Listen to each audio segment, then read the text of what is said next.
রমজান এসেছে। এ মাস শুধু ক্ষুধা আর পিপাসা সহ্য করার জন্য না, এ মাস নিজেকে বদলে ফেলার জন্য। রমজান এ মাসে কুরআন নাজিল হয়েছিল।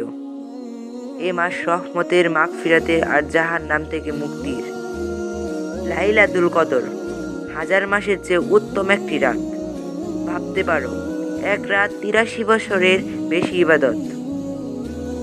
রোজা আমাদের শেখায় ক্ষুধার কষ্ট কাকে বলে, গরিবের কষ্ট বুঝতে শেখায়, রাগ নিয়ন্ত্রণ করতে শেখায়, মিথ্যা থেকে দূরে থাকতে শেখায়।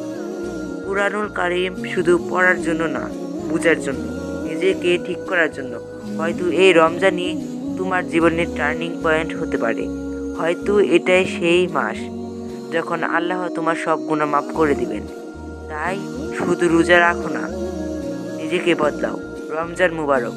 এমন আরও ইসলামিক রিমাইন্ডার পেতে সাবস্ক্রাইব করো।